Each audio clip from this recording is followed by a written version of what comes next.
What developed your interest in CrossFit? Hypertrophy is one thing, makes you look good. Aesthetically, you're great. You've got, big guns and big chest and whatnot. But can you perform? Do you have the endurance to last 10 minutes, 15 minutes? Let's talk about 75 Hard Challenge. Okay. First, why did you get into it? For building habits is fabulous. But why would someone like you, who looks to have it all dialed in, plunged into something like a streak? You don't seem to struggle with workouts, or do you? No, there is a little backstory to this. Yeah. But for that period of time, which was a fairly long period of time, this is also the time I just completely disappeared from social media. I would go to the gym and I wasn't able to do a single pull-up because I had been in recovery for so long. Starting from zero is not the worst thing in the world. Consistency can look different on different things, on different people, right? Even if I go let's say twice a week, but I go twice a week for a few weeks, that's still consistent. Tell us about 75 Hard. How did it surprise you? What did it teach you? There were three main surprises for me, to be honest. Number one was, it's not difficult to get up and just give yourself 10 minutes without checking your phone. कर सकते हो. Yeah. इतनी बड़ी बात नहीं है. Right. But बहुत बड़ी बात है, पता है? बहुत बड़ी बात है. No, it's not, but that's the world we live in today. बहुत बड़ी बात है in that sense, and it ought not to be. What, in your opinion, is the mistake that people make when they make New Year resolutions? People set mediocre goals. Very mediocre goals. People that's the opposite of the advice I was expecting. थोड़ा पागलपन जरूरी नहीं है, थोड़ा जुनून जरूरी नहीं है. थोड़ा नहीं, right? काफी जरूरी. People only remember two kinds of people, right? Yeah. एक थोड़े जो पागल होते हैं, right? एक जो genius होते हैं. And I think they overlap. What have you learned about the mental side of fitness? When we watch the Olympics, they have the exact same habits, right? But the winner is probably the strongest here, right? Or probably knows when to switch on here. Let's talk to a person then. Help him or her set a New Year resolution. What are the steps that you would walk her through?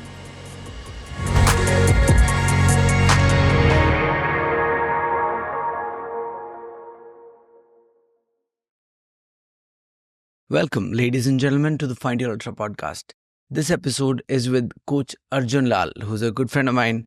Arjun is a CrossFit coach. He's also done Olympic lifting, and he's now discovering the joy of running. He's also a vegan, and there are just so many interesting aspects to his life. I've been following his journey for a while. He also recently did a 75 Hard Challenge, through which he learned a lot. So we tried to learn not just about the person, but about various things he's learned along this journey. I find Arjun's way of thinking quite different and intriguing, which is why I wanted to have this conversation. So I really loved it, and I really hope you will too. And so without further ado, here's Arjun Lal and me in the Find Your Ultra podcast, episode 76. Indulge away. Arjun, welcome to the Find Your Ultra podcast. Thank you. Thank you for making time, dude, around shooting around the Diwali season. Yeah. It's not easy, but you've agreed to do this, so thank you. Our idea was to help people with the New Year resolutions and the goals and everything. Wow. It isn't the best way to go about fitness and getting healthier pursuits. I think the best way is to probably view every Monday as the New Year's, or probably every day. But sadly, the state of affairs is that everyone gets really excited about New Year resolutions, and which is what we can probably use in some way. Why just criticize that and say कि ऐसे नहीं होता 1st January से? Although it's true कि 1st January's magic fades away pretty quickly, as magical as that date sounds. 1 January से चालू करेंगे हम. So there are multiple mistakes people make, and they fail in their journeys in different ways. Okay. So I would want to, you've been in the fitness industry for a while, somebody I've followed and looked up to. Thank you. Quite enjoy your content and the learnings that you share in your stories and your posts, which are very nice. Thank you. So, and I followed your journey through the 75 Hard Challenge as well. So these are all the things that we will talk about and more. Okay. But as we always do on the Find Your Ultra podcast, we get to know the person first. So take us to your childhood. My childhood, very interesting. And I say that because I think that's probably where I first got introduced to the world of fitness. I think मैं 5-6 साल का होऊंगा. And when we used to have summer holidays school में, most of my friends would either probably be traveling. हम भी करते थे, but my mom is into yoga. She still is till date. Wow. Yeah. So she still gets up early in the morning, practices her yoga for about 45 minutes to an hour. But what used to happen was, there was a park nearby, and there was a group of people who used to do yoga with an instructor. And I think I was 5 years old. My sisters were 7 and 9. And we would get up early in the morning, let's say 4:30 in the morning, get ready, go to the park and do yoga. Lovely. So this is probably where I actually realized or probably understood that physical wellness bhi kuch hai, yoga bhi kuch hai.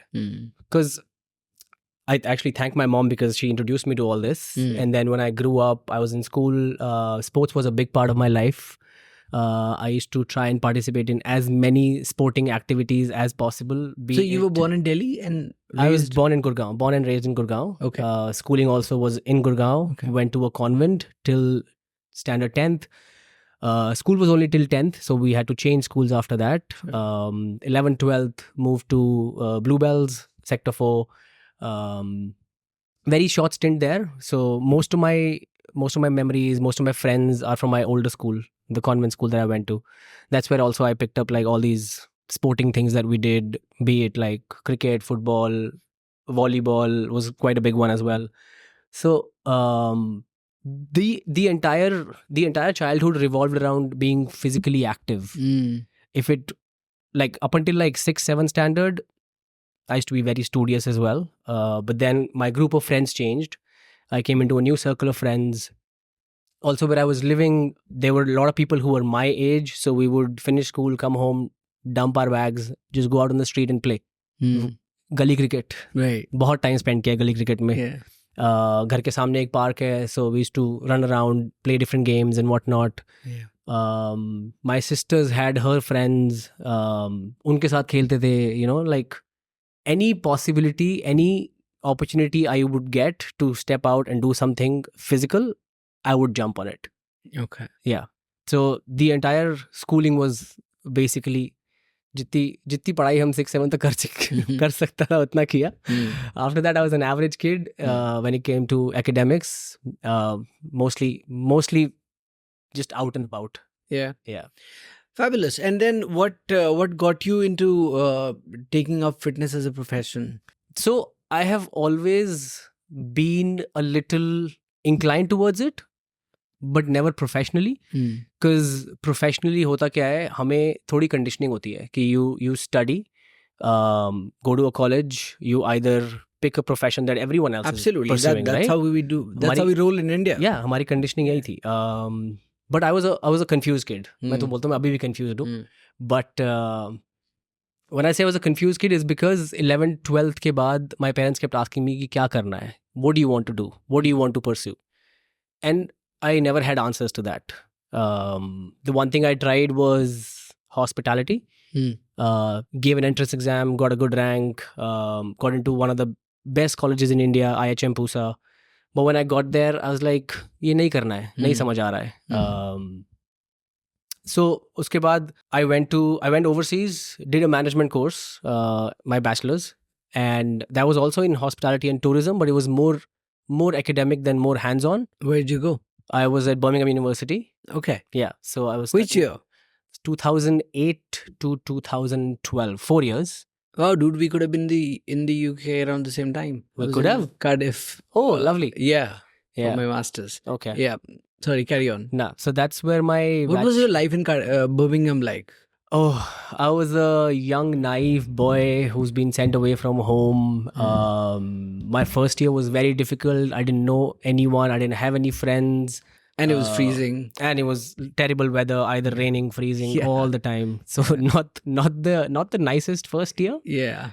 But then when I slowly made a circle of friends, it's also a very impressionable age, right? You're For what, sure. 18, 19. So, and the culture was as such that you go to the college on the weekdays, come Friday night, you party, Saturday night, you party. And big time. Like, Yeah, the yeah. clubbing culture is big. pubbing and clubbing both are big. Yeah, very prominent. So, so I kind of built those habits there.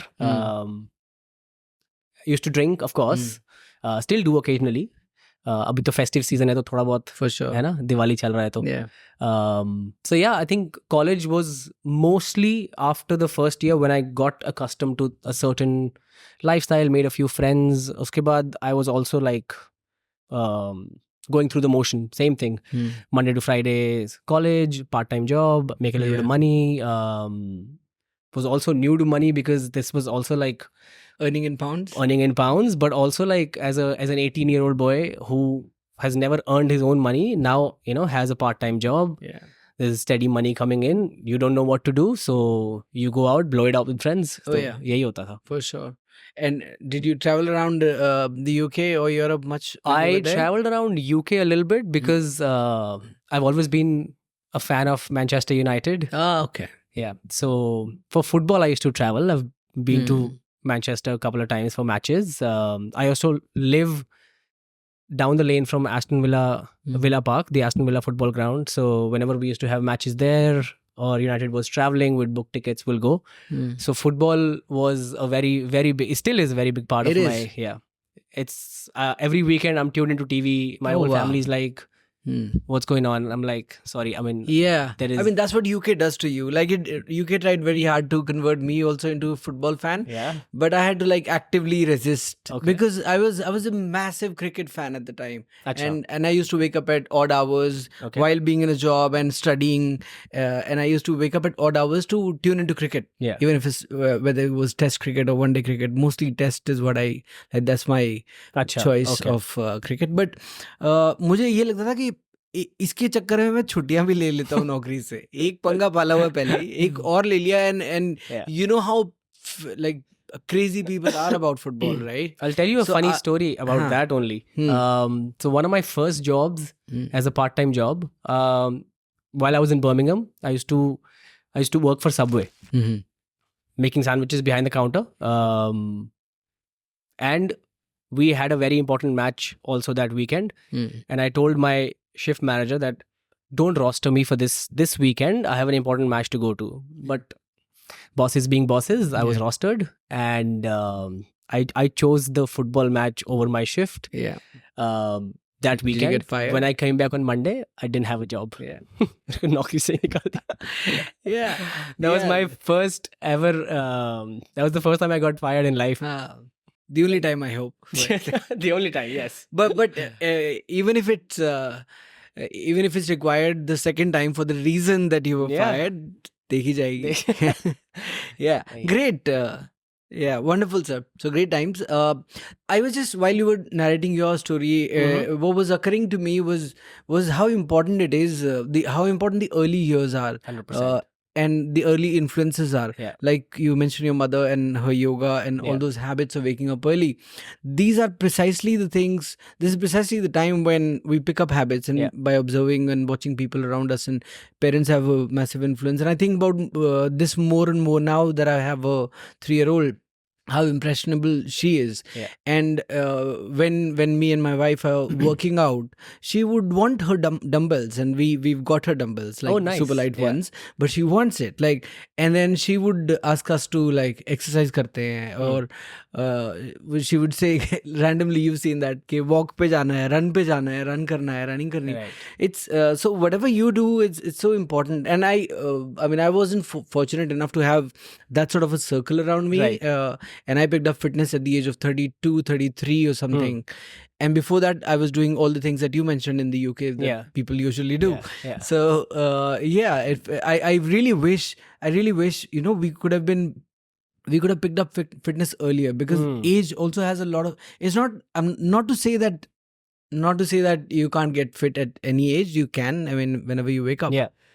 But my uncle, one of my uncles is a national volleyball team coach, and I've done a podcast with him. Okay. And he talks about the importance of mobility and developing certain neural circuits early on in life. And he said वो motor circuits जब एक बार बन जाते हैं ना, तो उसके बाद एक age के बाद वो नहीं बन पाएंगे. So, it's just so much harder to do, like get really good at something. Like for example, the sport that I picked up, ultra running. although this is a mature sport, इसमें आपको बूढ़े मिलेंगे बहुत सारे, पर Seasoned. You but call them seasoned. बूढ़े नहीं, हाँ. seasoned, yeah. But most of the sports, young age, if you don't have to do a squat and your body can endure so much. Yeah. So the conditioning early on is just so important. And when you went to the UK and you drifted a little bit, these habits actually brought you back on track, and which is why you are where you are. You're a fitness person and a person who actually is on a mission to make other people fit. Yeah, I mean, I 100% agree that the early influences completely change who you are as a person as you're growing up. And while I did drift away, and I was drifting away for quite some time, but coming back to it wasn't as hard. Like you said, neural circuits obviously have a big role to play in our habits, our day-to-day routines, and whatnot. And I mean, now that there is science that you can build newer circuits even later in life. Neuroplasticity happens even later in life. Just completely depends on how willing and how dedicated you are to do it. The only caveat to that, and it's a massive one, that these circuits, these pathways, they don't really go away. They will become fainter, and new circuits will be formed, and let's say that voice will be fainter over time, and it'll be the new voice that you're trying to build, the new habits that you're trying to build will probably be louder in the moment. But the moment you let your guard down, all these things can come back in a jiffy. And so that's why they say, I don't want to use the word addiction, but it is addiction of different kinds, right? We're addicted to food, certain foods, coffee, alcohol, coffee, phones, right? So all the habits are addictions of different kinds, of different intensities, right? So they never really go away. Even when you're trying to build new habits, वो पुरानी वाली वो रहती हैं, and they will like be looking over your shoulder all the time. It'll be easier and easier if you stick to something long enough, but it never sort of goes away. That's why they say an addict in recovery is an addict in recovery forever. And you got to change your environment, right? Like if an addict is in recovery and you sort of come back to the same environment, it takes minutes to get back to where you were. Precisely. So you've got to change the entire environment of this addict. And if it's, I mean, we're talking about addicts here, but if it's an addiction to, like, let's say coffee, but if your environment is something that you live in where you are exposed to coffee all the time and you're trying to not have, you're going to fail. Absolutely. Absolutely. So I think that's such an important point. Brilliant. So what developed your interest in CrossFit? CrossFit. So I'll tell you what, after 2012, like when I finished my graduation, I'd come back to India, and while I was looking for work, I also like joined a nearby gym and used to do conventional bodybuilding exercises, the conventional hypertrophy stuff, like muscle building. Just purely muscle building. So that was for a very brief period of time जब मैं ये कर रहा था with a couple of friends of mine. And then I saw on the internet, on Facebook actually, this time Facebook, people were very active on Facebook. Two of my friends kept regularly posting about CrossFit and the kind of workouts. And us time, I think Times of India also had an initiative where they used to block out this entire street. Oh, Rahagiri, yes. So Rahagiri was big. My couple of friends used to go, and there used to be workouts happening at Rahagiri as well. That was very intriguing to me. But unfortunately, Rahagiri zyada chala nahi for whatever legal reasons or whatnot. So then when I found out ki ye hai kya, there is a box, I think it still exists, CrossFit Stride in Sector 14. That's where I first experienced a group class workout in a CrossFit format.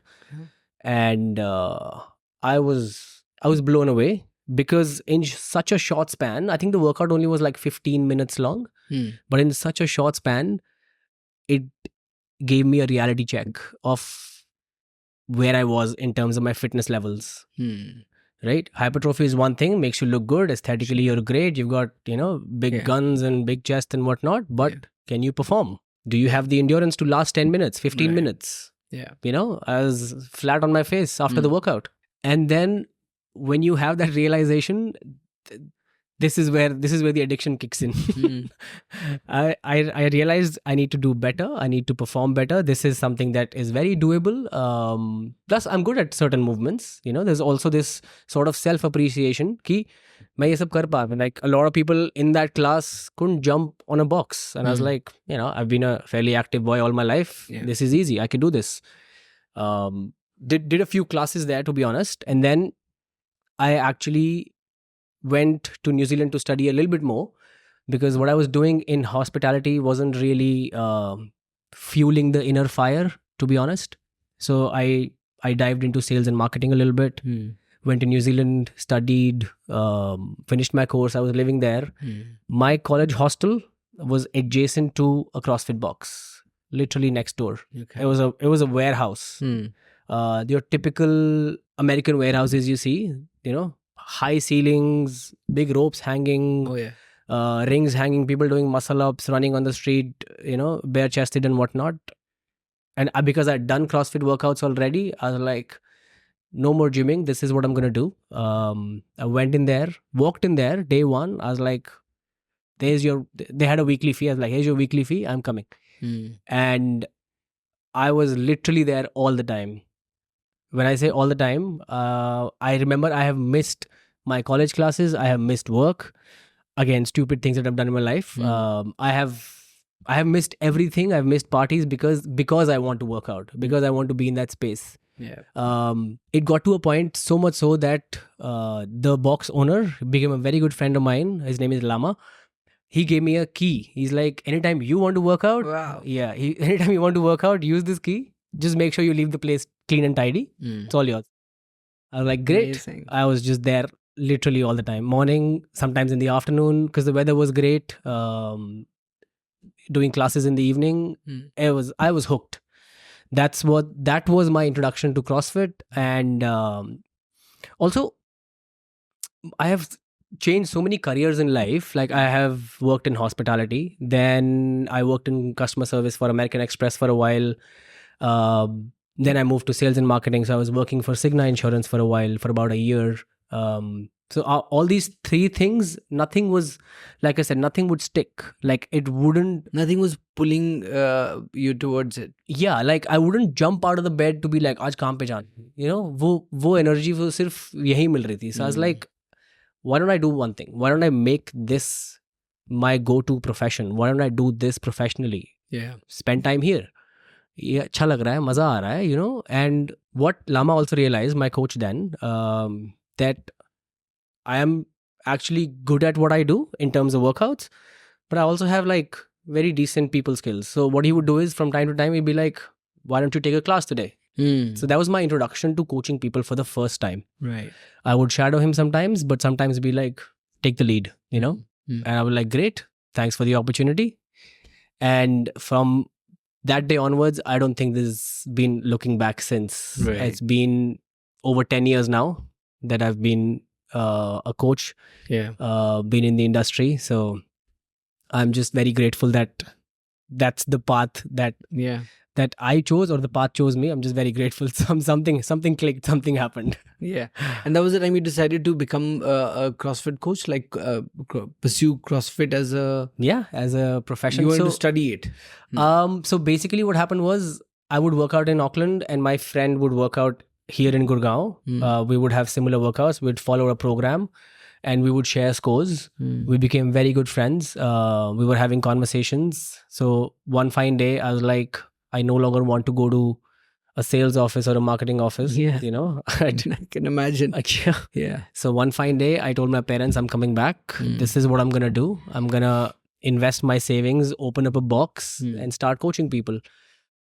I don't think anybody was happy, because who would want their son to leave a high paying job, a very cushiony life, to pursue something that, takes a lot out of you, gives you very little, but also people don't understand that coaching in India is, I don't know, still maybe looked down upon a little bit, like trainer, you know what I mean? Trainer, exactly. That is not something like a parent would understand until... So I was going to ask a question around that only. So when you decided to sort of एक ये भी decision point होता है कि whatever you love doing, don't make that your profession. Like, don't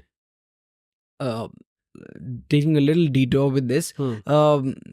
Elizabeth Gilbert ने किताब लिखी है Big Magic. Okay. And she's a writer. She's the one who's written Eat, Pray, Love. Okay. Yeah. So best-selling books. She talks about writing. She said, I'm able to do my best work in writing because I don't put that pressure on writing to pay my bills. Yeah. And when if I do that, then it'll kill my creativity. Yeah. Right. So वो रहता है कि आप and she said I would work as a bartender. I would do anything else to pay my bills. I don't demand that from my writing. I just want to do it for the joy of it, and which is what she attributes her success to. Okay. So isn't that, I've considered that. So when I got into different jobs over the last, let's say 7-8 years, I've been into fitness companies in different roles. That's one thing I've considered quite a few times. I don't want this to take away my joy of running. Right. And you know the pressures of work and all of that. So when you were doing this, so वो family तो सोचेगी ही है कि क्या कर रहा है, पर didn't you also think कि maybe let's not put too that much pressure because you love doing this. Yeah. I think and let's face it, I mean, it's not easy to make a living from your passion. No matter what your passion is, whatever you enjoy doing, उसमें पैसा नहीं है. I think उस time थोड़ा जुनून था तो ज़्यादा सोचा नहीं. And when I say ज़्यादा सोचा नहीं, literally कुछ सोचा नहीं. Came to India, बस जगह ढूंढी, फटाफट box setup किया. And started. But box setup kiya as in you set up a studio? I set up a studio. What was it called? It was called Meru CrossFit. Meru, the mountain Meru. Yeah. We chose that name because we were very inspired by the documentary Meru and how it's an unassailable mountain, how very few people have done it. I haven't watched it. Yeah, you should watch it. It's a beautiful film. And we should link it in the show notes. Where can we find it?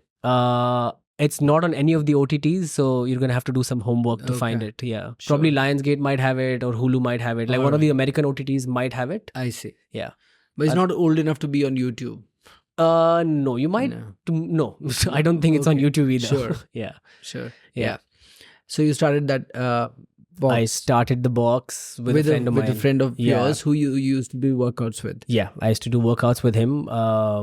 And the box just became a place for us to be all the time. It just became our first home, I would say. Second home would be just to go home and crash for a few hours, wake up early morning, come back to the box. So spending like good 15-16 hours at the studio itself, that became my entire life. I have made so many friends in that space. Until date, where a lot of them are still in touch. A lot of these people are now such close friends. Such close relationships have been forged with them. I don't think there's any going back from that. But people, when I still like see them on the street or bump into them in a market or something, and be like, oh hey, you remember we used to do classes together? And I'm like, I remember. That was a very good time of my life. So I'm just glad that people still remember and have what fond happened to the memories studio?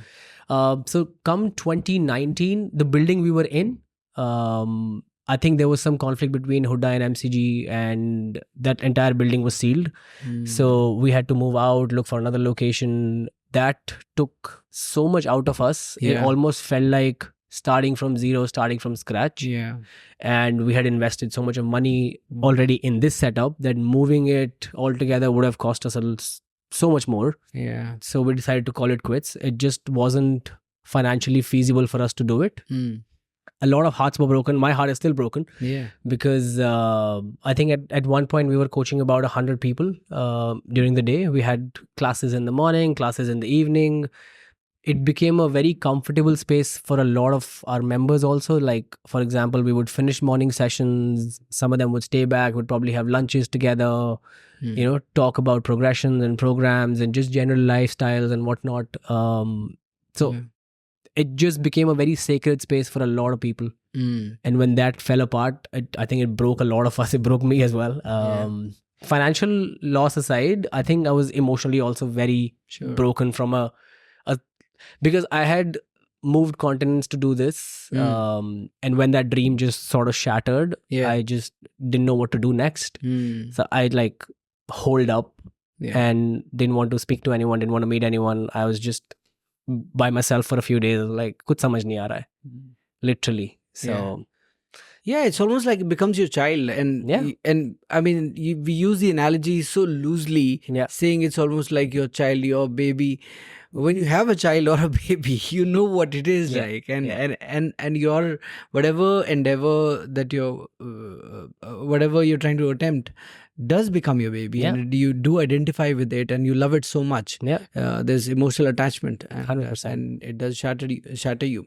So what? How did you deal with it? So a few months after we shut down around March 2019, and like took me a few months to stabilize myself, figure out my next course of action. That year, I got a call from this chain of gyms called Bomiso.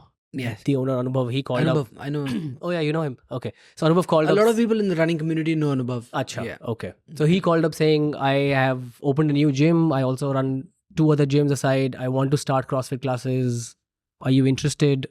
I said, sure, why not? I'm also like looking for a place for association more than anything else. Yeah.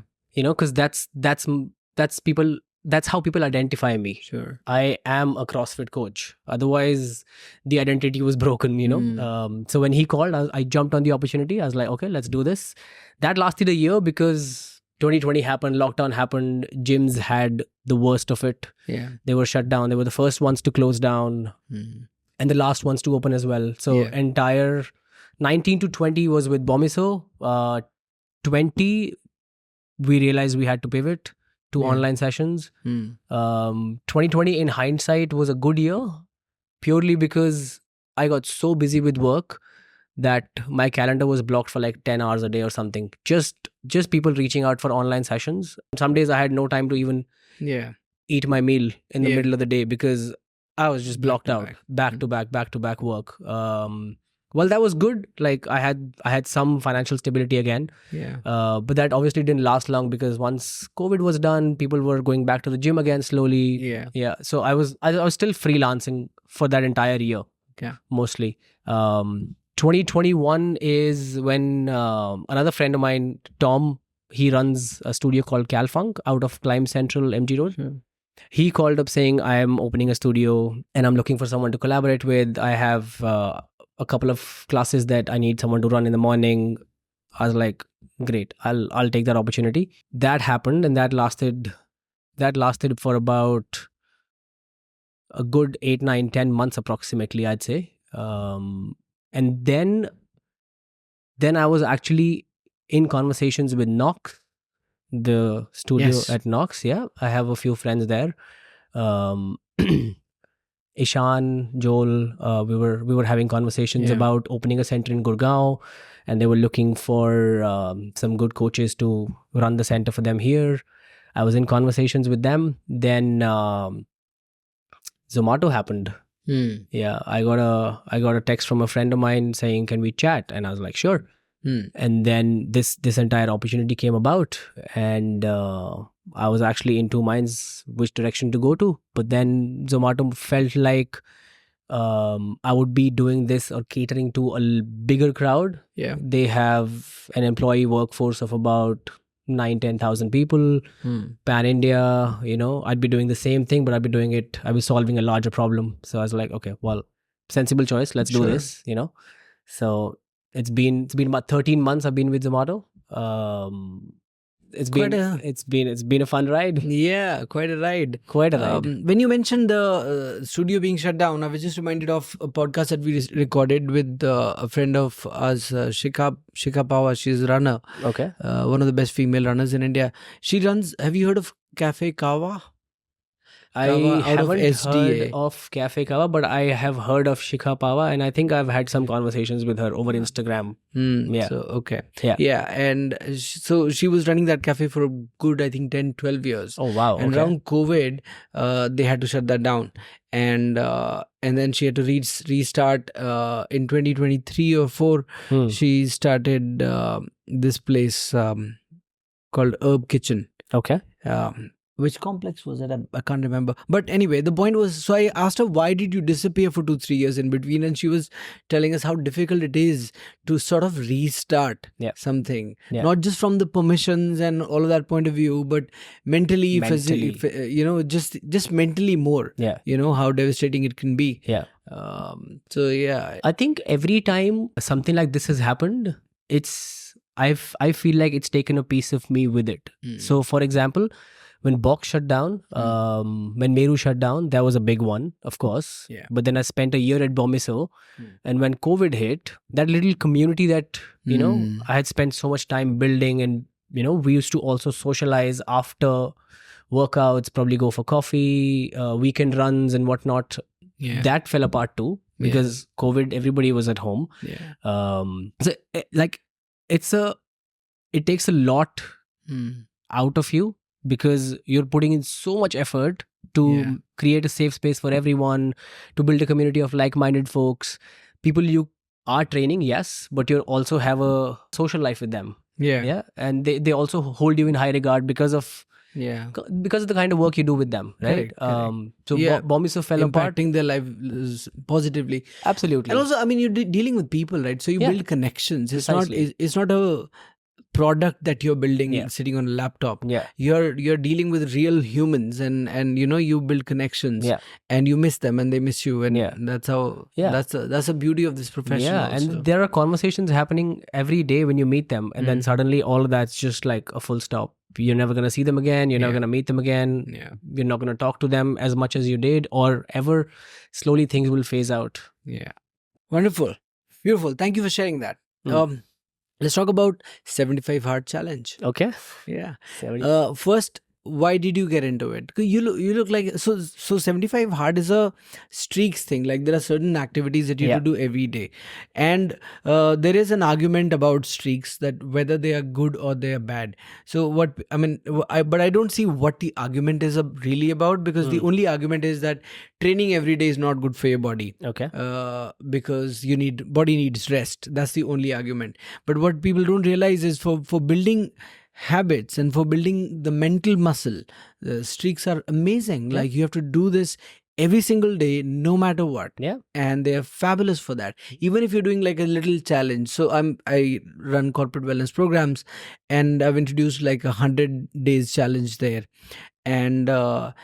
and it's amazing to see people who are struggling in corporates, struggling to build any habits, and to listen to their stories now. Okay, karna hai to karna hai. We've given them a small distance, like a mile a day. 1.6 kilometers, run or walk, does not matter. You just have to complete the distance, along with a nutritious meal, along with 5 minutes of mindfulness, and showing up so they have an office gym, so showing up at the gym for 5 minutes. Like you don't have to, you decide, like we'll give you points. It's a points-based challenge, but we're trying to build habits, and it's only been about 30 odd days, and it's already amazing to hear some of the stories that people are coming up with. So for building habits, it's fabulous. But why would someone like you, who looks to have it all dialed in, plunge into something like a streak? You don't seem to struggle with workouts, or do you? No, there is a little backstory to this.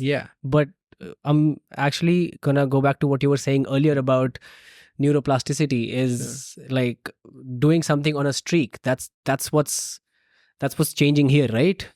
Otherwise nothing's happening. If you take breaks, if you lack consistency, you're not gonna rewire your brain at all. But anyway, let's talk about the 75 hard a little bit.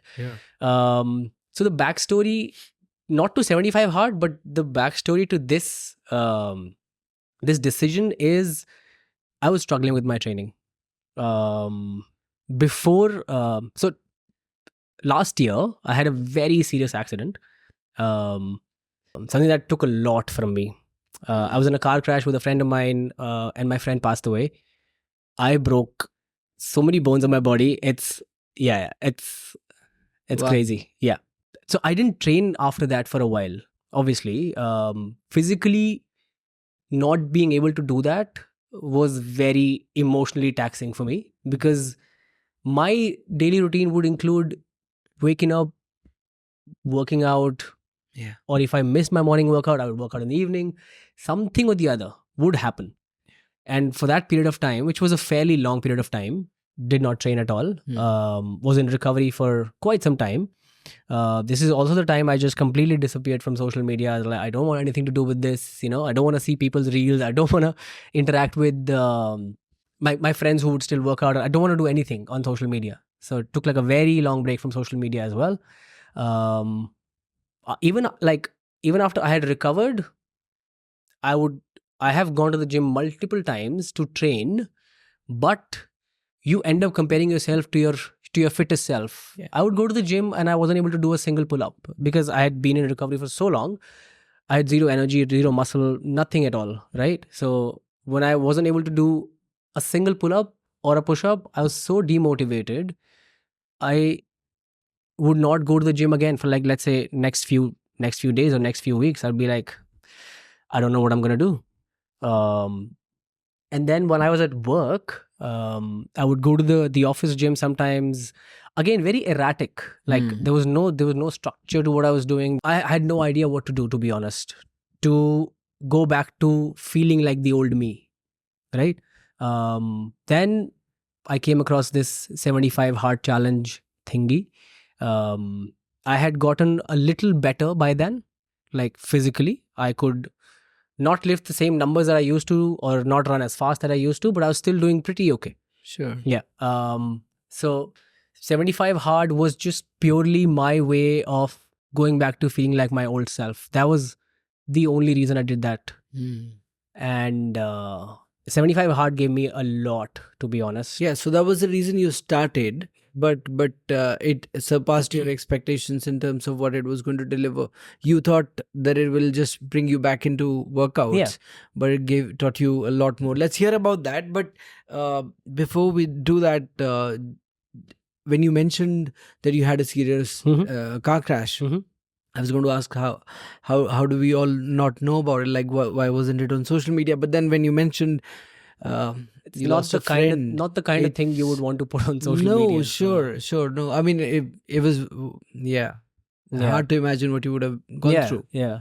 Did you seek counseling at the time? I did. So to be very honest, my counselor helped me a lot with making me understand that starting from zero is not the worst thing in the world. I'm drawing comparisons between my older self and the state I am in currently, and how consistency can look different on different things, on different people, right? Even if I go like, let's say twice a week, but I go twice a week for a few weeks, that's still consistent. We are hardwired to think every day, doing something repeatedly every day, that's consistency. But just, I got a lot of perspective from therapy. And to be honest, I'm still in therapy because it's been over a year now. I'm just very, very regular with therapy now. Me too. It's therapy is, I think everyone needs it. It's just that not everyone gets it. Not everyone gets it. Or makes an effort to get it, or realizes how it can be life changing. It can give you perspective. And you mentioned about showing up. You know that graphic comes to mind, the one that shows that has like 7 or 8 whatever number of circles, and it says what you think your best or showing up every day looks like is that all the circles are full every single day. But certain days it'll be 3/4 of the way, certain days it'll be half, certain days it'll just be 10%. And that's still showing up. That's still showing up. That's what showing up looks like. Tell us about 75 hard. How did it surprise you? What did it teach you? I think there were three main surprises for me, to be honest. Number one was, I have so many books in my house. My mom reads, my dad reads, my elder sister Isha, she reads. Aditi sometimes picks up a book. That's my other sister. I would pick up a book, but I would never finish it. I would pick up a book, read, let's say 20-30 pages, lose interest. 75 hard helped me with building that habit of sitting with a goal in mind, of reading just 10 pages a day. No matter how exciting the book gets, on the 11th page, you have to shut that book after 10 pages regardless. And I would do that. And just helped me build that habit of reading every single night. sad to say, I don't follow it right now. But now I'm not uncomfortable picking up a book and sitting with it. Yeah. Um, You read more than you were reading earlier. 100%. So this year itself, I've been able to like finish 6 odd books. Yeah, And I'm wonderful. on my 7th right now. And it's just become easy. Sure. Yeah. And this, I think the current one that you're reading, The Design of Everyday Things. Yeah. That's a book that's been recommended to me. It's been over a decade and I haven't. That's a very old book. I know. It's a beautiful book. I started listening to the audiobook, but there's just so much and I couldn't. Yeah. Very interesting book. Yeah. Maybe I need a 75 hard. Yeah. Maybe you do. Yeah. I think the other important bit I learned was no one's going to do it for you. You've got to do it yourself. Yeah, that's what streaks teach you. Yeah. You're responsible for yourself. No one's taking your calls. No one's coming to help you. Yeah. If you've got a plan, you've got to wake up, drink X amount of water.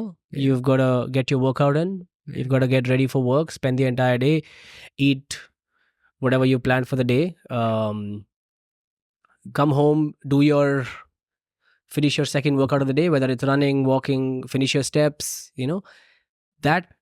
And no matter what came in my way, I knew this is something I've signed up for. And things do come in your way. Things came in my way all the time. Happens. All the time. All the time. I was traveling for work. I was in Chennai for a weekend. I was in Goa for like a vacation. I was in Pondicherry for my birthday. Yeah. Good things came in my way. Bad things also came in my way. Yeah. But there was a time I landed at like 1:30 in the night, and I hadn't done my steps for the day. So I came, dumped my bag, went for a walk, and a couple of people DM me saying, "Dude, you're crazy. Like, what is this?" Yeah. But when you made a promise to yourself to do it, can't fall back from it. There's no other way to do it. Yeah. Otherwise, who are you as a person if you have zero integrity? I could just easily go back to sleep. Exactly. That to me was unacceptable. I was like, abhi bol diya hai to karna hai. Right. And karna hai. So that was the second very big key takeaway for me. Ki be true to yourself, have integrity, and be honest, and just no one's going to do it for you. Yeah, no one's going to do it for you. Yeah, amazing. Can I just add to that little story? I don't know if I've shared this on the podcast before. I was doing this 531 days streak. It wasn't meant to be 531. It was just meant to be a streak, like run 5 kilometers every day. And I did that because I was inconsistent. I struggled with consistency big time. It was so much dependent on my mood, and I would, every time life would throw a challenge and workout would be just cancelled. So I was like, nee, let me take this up. And I was also inspired by a friend of mine, Biplab Mukherjee, who's actually known in the running community of India as the streaks man. So he's done 10 kilometers every day for 365 days. And then he's done 100 kilometers every week for 52 weeks, like for the whole year. Oh, wow. And he's pulled it off both the times. And because I've known him so closely, I've seen him go through struggles and still making it happen. So I was like, let me do something like this. So I tried doing streaks, and every time my distances were off. So I tried doing a 10K streak, trying to emulate him. And it turned out to be, I did like a 50-day streak, but toot gaya uske baad, chhoot gaya. So I've realized just the distance or the challenge has to be just right for you to be able to manage it every single day, because it may look small when you do it for one day, but doing it consistently for a certain number of days, it becomes very difficult. So similarly, when I took that challenge, we also, like, shit happened and various things happened. We went to Ranikhet. With my little 8-month-old. She was 8 months at the time. And my wife. उस दिन का plan ये था कि 6 बजे सुबह निकल जाएंगे तो 10 घंटे टाइप्स में पहुंच जाएंगे and I'll do my 5K there, but with a baby with so many diaper changes, breaks and all of that, we ended up reaching at 9 o'clock in the night. And then I go to the hotel manager and tell him I need to still do my 5K and I need to go out and run 5K. He said, sir, इस time आप नहीं जा सकते. This is wildlife. हाँ, this is wildlife. यहाँ पे आपको तेंदुआ मिल जाएगा. There'll be leopards. And I was like, but I have to do it. Yeah. So he said, okay, so नीचे जो आपको लाइट दिख रही है ना जिस एरिया में 150 मीटर का एरिया इसमें आप कर लीजिए up and down. I was like, okay, 5 kilometers, but I'll do anything, right? So I go down, I start running in that little loop, making U-turns every, and because I have a GPS watch, I can tell it's not 150 meters, it's 50 meters. So 50 meter mein aap lage pade ho idhar. So I did about a kilometer there, and then I heard some rustling of the leaves, and there was something in the bushes I could feel. I was like, zinda rehna bhi zaruri hai bhai. I have people waiting for me. So I ran back up to the hotel reception and I told him, अब क्या कर सकते हैं, because नीचे तो कुछ गड़बड़ लग रही है मुझे. ही सेड सर आप छत पे जाके कर लो होटल की. सो होटल की छत पे जाके मैं कर रहा हूँ, and I am doing loops of like now 15 meters or something, whatever the roof was. And GPS screws up big time in mountains, especially when you're doing circles. So despite me, it was cold weather, despite me running, I was running and I was trying to run fast because it was 9 o'clock already and like almost 10 now, and my wife was waiting and she needed to have dinner. We needed to have dinner. We're on a holiday, for God's sake, right? And despite me running and sweating, GPS was showing me like 18 minutes per kilometer or something. Oh, okay. So, you know. But you know your pace, right? You know what pace you're running at. I know my pace, but I need to record it. Yeah. Workout, right? Okay. तो वो उसमें करीब 1.5 घंटा 1 घंटा 40 minute लगा.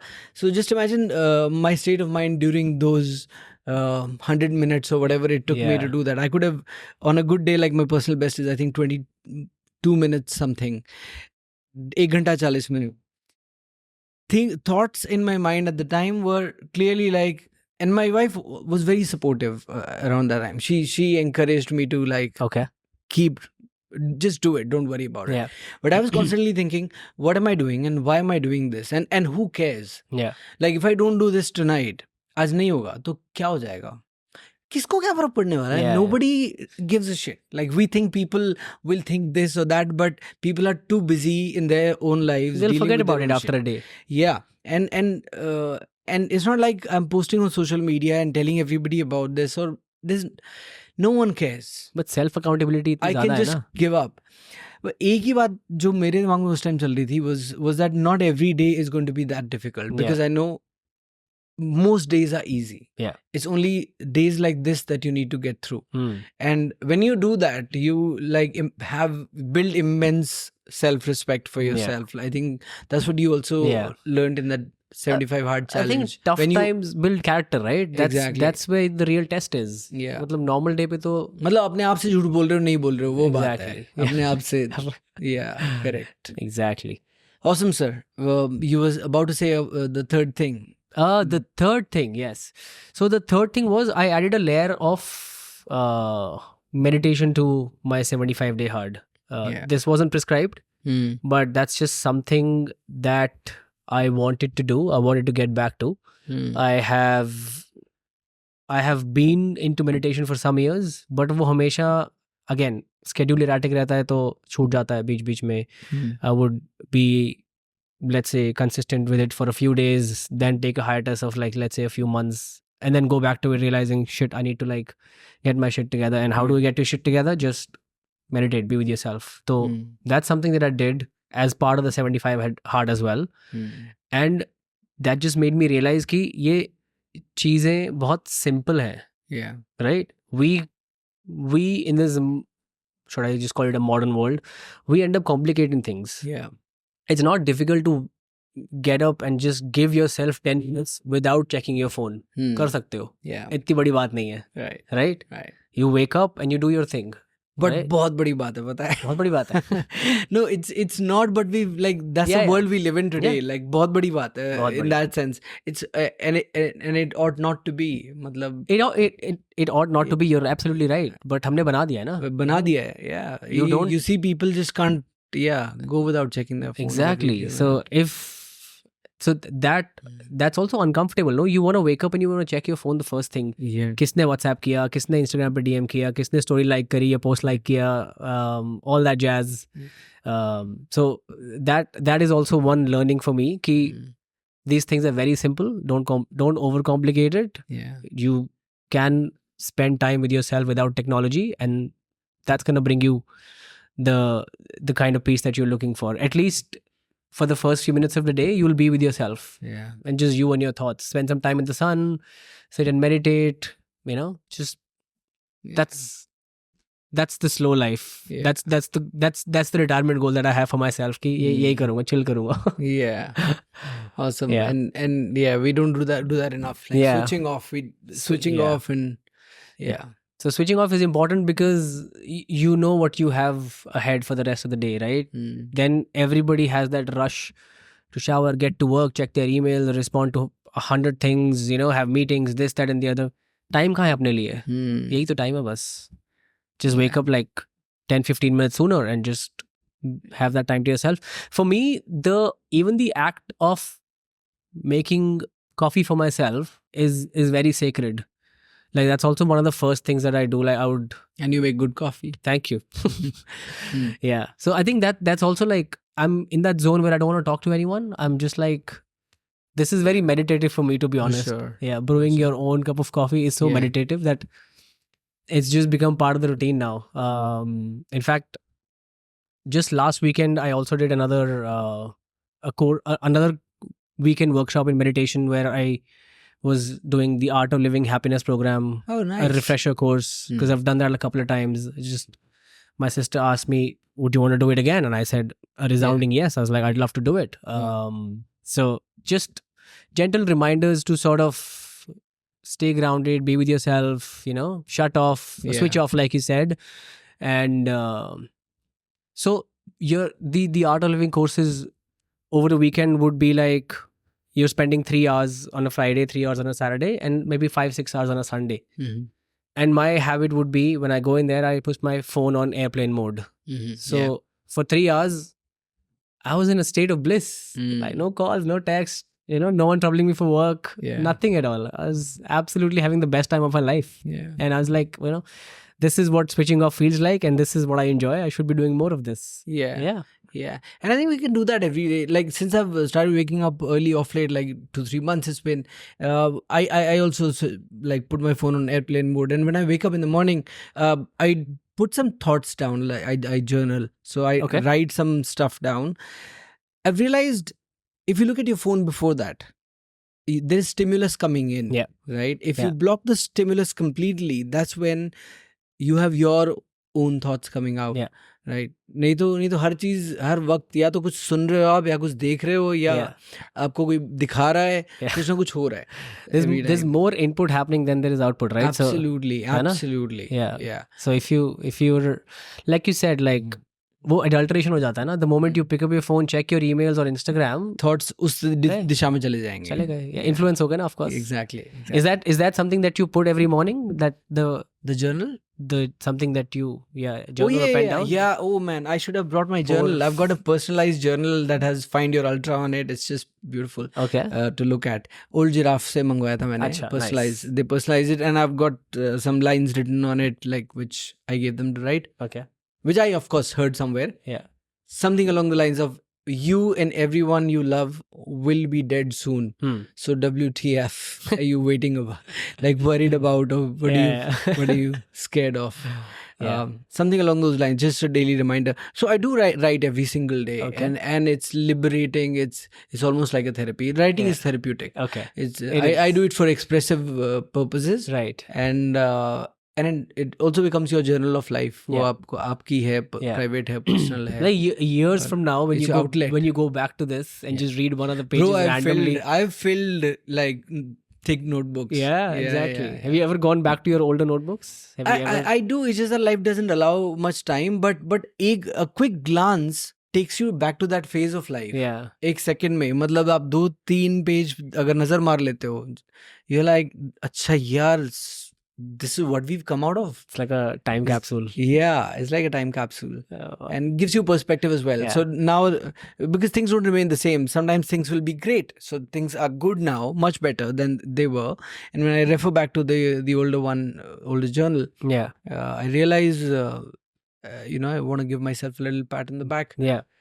From the shit we've come out from. As you should. Yeah. Wonderful, sir. So, let's help people in 2025. Okay. Yeah, so the madness of setting goals will be there. Mhm. What, in your opinion, is the mistake that people make when they make New Year resolutions? I think one of the things that I've come across is people set mediocre goals, very mediocre goals. Oh, People that's set the opposite of the advice I was expecting. people set very reasonable, very mediocre goals, and that's the recipe for failure. It doesn't excite you enough. You wouldn't jump out of the bed, you wouldn't be scared. कुछ यहाँ change होगा नहीं. There's no pressure here. Wow. Yeah. So let's say I was actually literally talking to a friend of mine about this yesterday, and he jumped on the weighing scale. Very tall fella. He jumped on the weighing scale and he works out with me every day for the last few weeks. And he was at 97 kilos, and he was very dejected. He's like, I want to be 92 by December. I was like, nahi hoga. Sorry. You're just not motivated enough. 5 kilo 2 महीने में कोई भी कर लेगा यार. A monkey could do it. He's like, then what should I do? I said, set bigger goals for yourself ना. मतलब करना है तो just like. But then isn't that the more sustainable and right way? But you're saying sustainable isn't inspiring enough. Sustainable wouldn't get you excited enough or scared enough to do it. But when it comes to weight loss in particular, the slower the better, isn't it? Like you do it gradually science. with the... See, that's the science. The slower the better, the sustainable the better. I am purely talking from a motivational standpoint. Or the excitement standpoint. Right? Yeah, for sure. है ना? If it doesn't scare you, if it doesn't excite you, would you even care? Would you even do it? अगर वो 97 से 93 भी हो गया, like what has changed? Literally, the needle hasn't moved at all. Has barely moved, right? But if you set a lofty goal, right, you're gonna feel some pressure. You're gonna this something's gonna click here, right? I told him set your goal as 80. He's like, you're crazy. No one's gonna lose like 17 kilos in 2 months. I was like, yes, no one's gonna do it, but you might. Doesn't that scare you a little bit? Excite you a little bit? I mean, it's very controversial what you're saying. Yeah. But I can relate to it at so many levels. That's the Goggins way of doing things. David Goggins. Yeah. पर थोड़ा पागलपन जरूरी नहीं है, थोड़ा जुनून जरूरी नहीं है. थोड़ा नहीं, काफी पागलपन काफी जरूरी है, right? काफी जरूरी है. Imagine if like you're giving me Goggins reference today because of the mad things he's done in life. Absolutely. Otherwise आप नाम ही नहीं लेते उस बंदे का. अगर वो घर से निकलता और usual 10 के भाग के घर आता. Correct. Right? But he runs fucking 100 miles a day. Yeah. Right? That's why we know him. Yeah. That's why he's Goggins. That's why he's a little cuckoo in the head. Yeah. Right? People only remember two kinds of people, right? Yeah. एक थोड़े जो पागल होते हैं, right? एक जो genius होते हैं. And I think they overlap. Right? जो पागल है वही जीनियस है इन सम वे, इन वन वे और द अदर है दोनों का ओवरलैप. इंटरेस्टिंग. राइट? तो वो पागलपन जरूरी है. वो पागलपन हर इंसान करता है 1st January को, and they do it till 15th January most likely. That's when most people fall off the wagon. So why do people fall off the wagon? Okay. And what should they do about it? Specific, I think people aren't specific with their goals. मैं Monday से gym जाऊंगा, कौन सा Monday, कितनी बार gym जाऊंगा, कितने बजे जाऊंगा, what workout am I doing, what am I gunning for? It's a very vague thought to even put out कि मैं मंडे से जिम जाऊंगा या मैं 1st Jan से जिम जाऊंगा. Let's talk to a person then. So person listening to this, help him or her set a new year resolution. What are the steps that you would walk her through? Like if you're counseling her, what would you tell her? कि ऐसे approach करो इस साल को. Okay, very interesting. I told you all the notes that I shared with you yesterday. We are not going to talk about any of that shit. I have no idea, no history of this person. Sure. I mean, that's a challenge. So let's say this person is very sedentary. कुछ नहीं करता या करती. You're free to imagine who you're talking to and tell us. Okay. So I'll give you a reference of my, like, so many people I've trained at in my life, or even right now at Zomato also. Even my flatmate that I live with gives me very similar answers to what generally people give me, like Monday से start कर लूँगा या 1st Jan से start कर लूँगा या फिर, you know, if once work settles I'll do this. You know, there's always an obstacle in their head already that they need to surpass to do this. Right? Right. So for someone starting out 1st of January, lives a very, let's say, sedentary lifestyle, or like a regular chap going to work, coming back, I'd say be specific with your goals, man. Like be specific with what you are saying. If you say, मैं 1st Jan से gym जाऊंगा, right? I will be like, what does that mean? Does that mean you will go to the gym every single day from the 1st of January? Or I'll go to the gym Monday, Wednesday, Friday? Or I'll go to the gym 5 days a week. Be specific. मैं 3 दिन gym जाऊंगा. I will spend 60 minutes there. I will be doing a push-pull leg routine, right? After workout, I will come home and like eat my meal and whatnot, right? So now you have something bigger to work with, something simpler to work with. When you know that you're going to train 3 days a week, only on Mondays, Wednesdays, and Fridays, that's how much commitment that I'm asking from you, not more than that, right? That might help you to stick to it. So that's it. Be specific Be about specific. the duration, about the frequency. Yeah. And what you're going to do there. Yeah, that's a big one. That's a big one. Otherwise, resolutions yahi to hote hain mostly, right? Yeah. For someone like a runner, someone like you, right? Yeah. If you meet a runner and he says, oh, I'm going to start running from, let's say, 1st of January. You'll be like, kitna bhagega? Yeah. Kab bhagega? Yeah. Subah, shaam ko, right? And 5 kilometers, 1 kilometer, yeah, 10 and kilometers. it all begins with what do you want to do? Like what Precisely. do you want to train for? So how would you help somebody set a goal for themselves for the year? When you say lofty hona chahiye, thoda scary hona chahiye. Yeah. So how would you help that sort of a person? What should they aim for? It'll be context dependent, of course. Yeah. But how would you? Are there any principles that you can share about setting goals in terms of how big or how small it should be? How does one decide what is? For example, for a runner, the decision is pretty simple. It can be in terms of the distance you want to do. Yeah. Or the intensity तो नहीं कर सकते हैं. Okay. Intensity based challenges नहीं होंगे. But again, distance choose करना आसान है.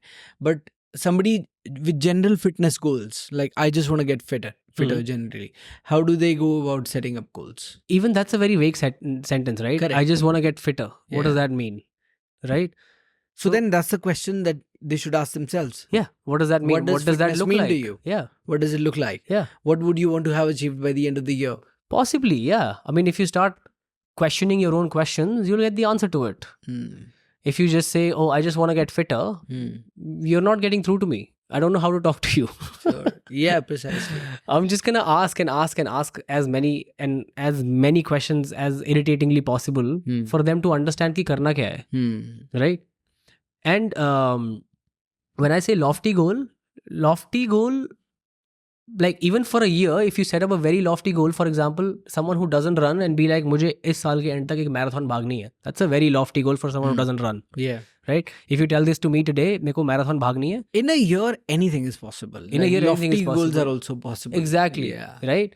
But now, I'd say a mission is important. That's what I mean by a lofty goal. Like a mission is very, very important. Yeah. Right? So if you have that sort of mentality where you're thinking something huge, but you're also thinking timeline wise, right? That's gonna set you on the right path. That's probably a recipe for success, right? If you say by the end of the year, I will go to the gym 3 days a week. My aim is to lose 25 kilos. I want to look like X person, Y person, or I want to have X% of body fat. If you become this specific, if you give yourself a long enough time frame and you give yourself a lofty enough goal, you'd win. But you don't have the right habits in place. Yeah. What are you going to do? Because that's what the next step. The space you're coming from. Yeah. You're where you want to go is very far from where you are currently. Yeah. Which is why the pursuit. Yeah. Right. Which is why the journey you're undertaking. Absolutely. But you don't have the right habits and systems in place. Okay. So how aren't you? So, which is why most people fail, by the way, right? Yeah. So how do you bridge that gap? Okay. So when you're being specific with yourself, let's say you've decided to go 3 days a week. That's the first layer of habit you're building, right? Okay. And then you just add more and more and more layers to it gradually. Nothing will happen overnight. Nothing will happen in a week. Nothing will happen in a fortnight. But if you add a layer of habit on top of that, 3 weeks down the line, a month down the line, things will start adding up. I think that's also what made 75 hard, 75 easy after 30 days. Because after 30 days, I didn't have to think too much. I knew what my day would look like. I knew I'd wake up, do this. Yeah. So it wasn't hard then. Yeah. But it takes time, right? Yeah. So for someone who is getting ready for 2025, start by being specific and lofty with your goals. Give yourself a long enough time frame and start layering habits one on top of the other. It may start very simple, like, oh, I'm gonna just do 3 days of training or 5 days of training, whatever you decide to do. Yeah. On top of that, let's say on one simple habit, you could, let's say 3 weeks down the line, the next habit that they want to build is, I want to make sure I'm hydrated enough. I drink 3 liters of water every day, right? And you spread that across the day. You even break that down. You spread that across the day. The next thing you want to build up is, I want to break my fast with a bunch of fruits in the morning, right?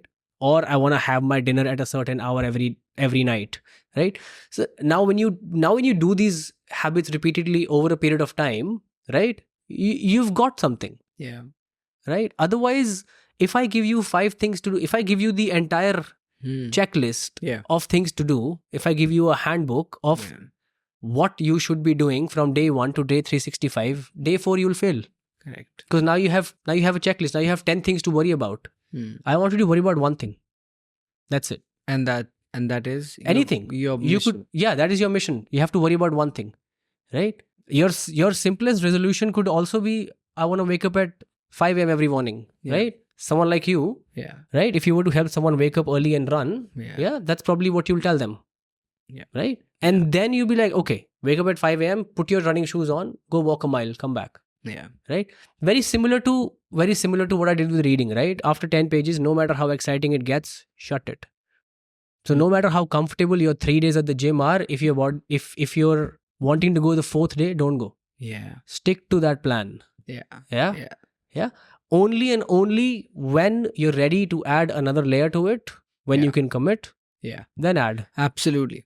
Otherwise, that's what you have to worry about in streaks also. So 5K may be when you're tempted and you're feeling great today, भैया 16 आज मत करो, क्योंकि कल भी 5 करना है. कल भी 5 करना है. And once you've built good enough fitness with that, then you can go 50, 100, whatever. Exactly. You can layer on top of that. Yeah. Wonderful. Would you want to talk about what have you learned about the mental side of fitness? Mental side of fitness. There's quite a bit to talk about. Mental side of fitness. The question's a little vague. It's a little vague, but I'll tell you what I understand from it right now. Right? What I'm getting at is how solid you are here is is the kind of output you'd get in your physical training. Brilliant. So thank you for clarifying the question. Actually, this is what I was going to meaning to ask. Okay. Right. Yeah. So that was my understanding, right? I think how solid you are here is clarity comes with time. And when I say clarity, I mean that in every possible way you could think of. Whether it's habits you're building, whether it's working out, whether it's running, whatever sport you choose. So winners and losers have the same habit. When we watch the Olympics, there are 10 people running for the 100 meters gold medal. It's not like the 9 of them who are losing don't do the same thing the winner does. They do the exact same thing. They just lose by a margin of a few seconds or a few microseconds or a milliseconds. They have the exact same habits, right? But the winner is probably the strongest here, right? Or probably knows when to switch on here, right? That actually comes with practice. I think like anything else, winning is also a practice, right? Like training, there are days when you wouldn't want to train, but how solid you are here will help you overturn that decision, right? And you could actually use a buddy for this. Like my buddy and I train together. An accountability partner. There are days where I don't feel like training. I'm like, my body is beat. I am tired. I have had a long day at work and whatnot. But because I've committed to it, because I have a buddy doing it with me, I have to do it. And that helps you overturn that decision. And that's what builds mental strength. That's what builds your grit and your resilience. That's as simple as it gets, I'd say. And setting fitness goals and failing at them, you just lose so much self-respect every time that happens. And you need to build it all back by bit by bit. One needs to do that, because you can go down a hole which is very hard to get out of then, because you get into that spiral of negativity around yourself, that you're मुझसे तो कुछ होगा ही नहीं and all of that. Once you have, because evidence is, the brain seeks evidence. Confidence comes from evidence of what you've done. Confidence is nothing but evidence of past successes that you've had.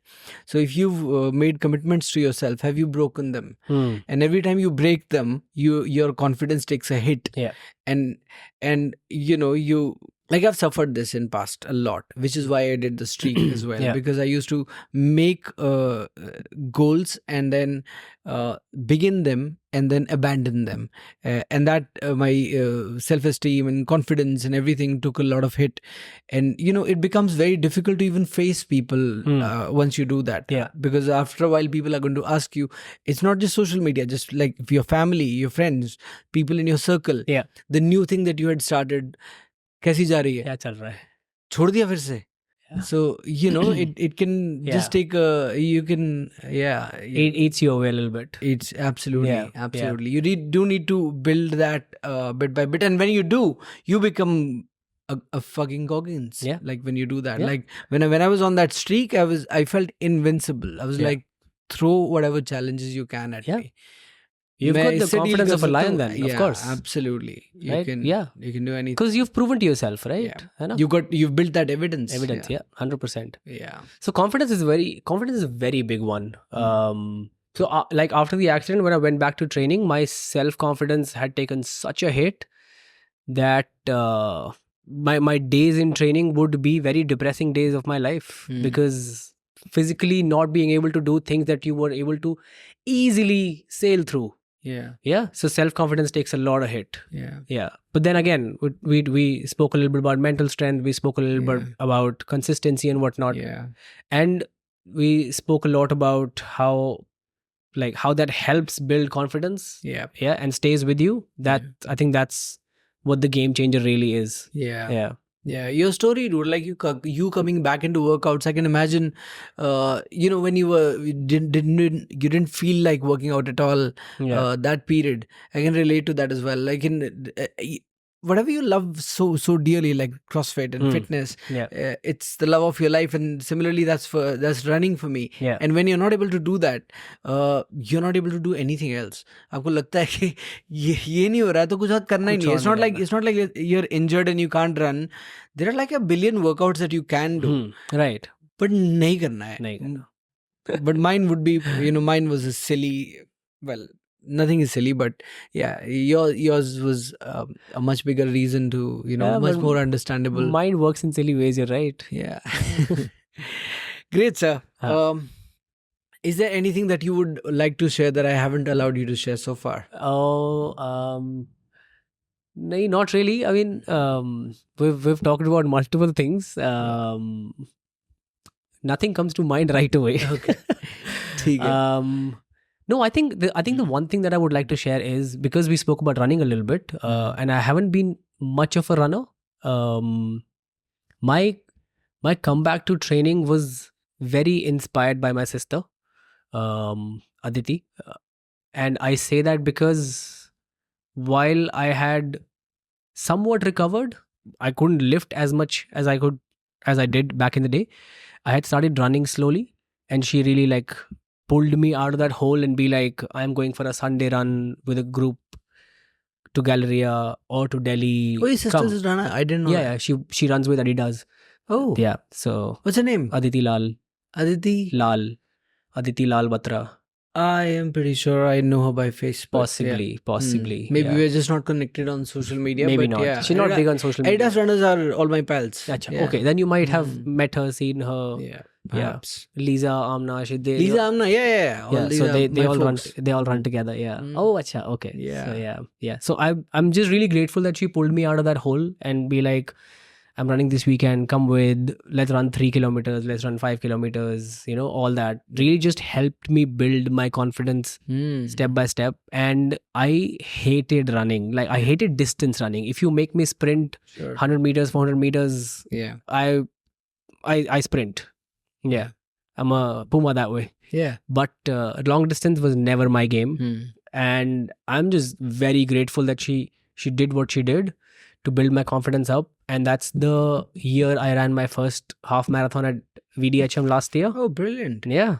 And then I did the New Delhi half marathon again. NDM. NDM, again, another half. So yeah, just like from a guy who didn't run to 2 half marathons back to back, I was, yeah. Are you planning on running this year? NDM? Did you run VDHM this year? I ran VDHM, but I'm recovering from a meniscus tear right now. Okay. So I just walked the Great Delhi walk, whatever that was, the 4.5 kilometer one. And I just did that for the heck of it. I was like, jana to hai, like go see familiar faces, say hi to everyone. Wo to karna hi hai. Nice. So did that. But NDM, I have signed up for 10K because I'm sure I'll be able to do 10, and then उसके बाद देखते हैं. Nice. Yeah, Super Sick आएगी, Starry Nights आएगी, ये सब करेंगे. Super Sick is before that. Before that, okay. Yeah. पहले कर लेंगे. Yeah. So I'm also signing up for Super Sick for sure. अच्छा. Gurpreet Vasi is going to be on the podcast soon. Oh, nice. One who's responsible for Super Sick run, and I'm also planning on doing the NDM.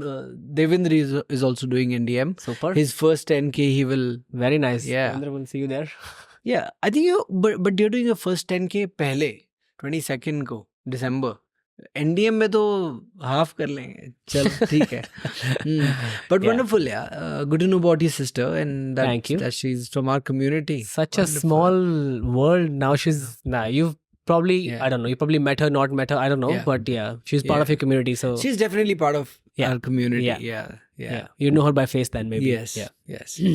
Wonderful, sir. It's been lovely talking, and thank you. I've thoroughly enjoyed chatting with you. Likewise. I got what I was looking for from this podcast because I having followed your journey, I was more curious to learn more about these things. And super. Thank you for having me. I had so much fun chatting about all the things that we talked about, and thank you for having me again. Cheers, brother. Thank you. Thanks. Thank you.